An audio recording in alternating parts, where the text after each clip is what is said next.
Хей, хапчушат тук. За да станеш 1% от хората, които знаят какво искат и как да го постигнат, ти е нужно да не правиш каквото 99% от хората правят.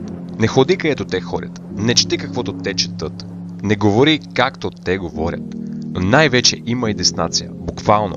Защото нашият ум е като един огромен на 10 етажа, дълъг 300 метра кораб. Ти си в стаята на капитана и руля е в ръцете ти. Ти си капитана на своя кораб. Нямаш идея на какво си способен. И ако нямаш дестинация, когато тръгнеш от пристанището, защото е невъзможно да си стоиш там, когато тръгнеш да плаваш в морето, ако не знаеш къде искаш да пристигнеш, това ще бъде много лошо за теб, защото това е буквално твой живот. Ще се утаеш години в морето, докато накрая не потънеш след океана. Всичките кораби имат дестинация, защото те са създадени от 1% хора. Как се става 1% хора? Като имаш дестинация. Не само заради себе си, а заради другите. Само луд или самоубиец би се качил на борда на кораб, който няма крайна дестинация. Бившата ми един ден реши да ме тества дали има дестинация кораба, на който се е качила. Реши да ме тества за потенциал. Зададе ми въпроса: какво искам да правя с живота си? На което й отговорих, че ще отглеждам охлюви.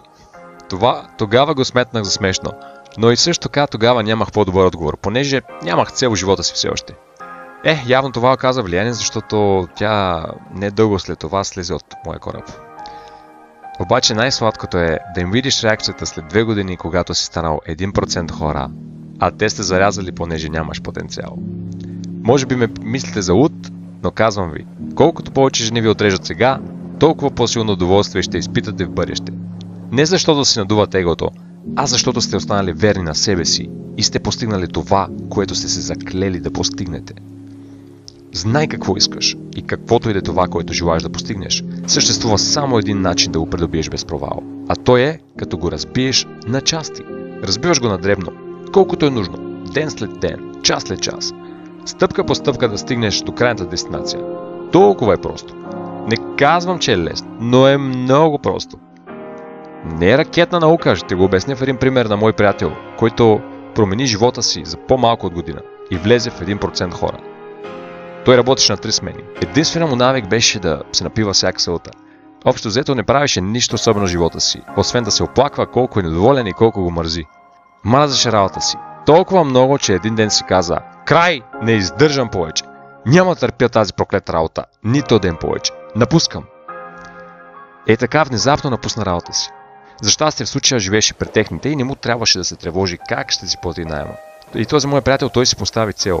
Затвори се от тях. 6 месеца не е излизал. Не пил, не ходил по срещи. И какво прави тези 6 месеца? Учеше. Учеше си от тях програмиране. Всеки ден по 15 часа, без почивен ден. Беше се мотивирал толкова много да промени живота си, че си каза: аз никога повече няма да живея така. 2 години по-късно живееше в голям, луксозен апартамент с изглед към морето. Има си приятелка, кара чисто нова кола.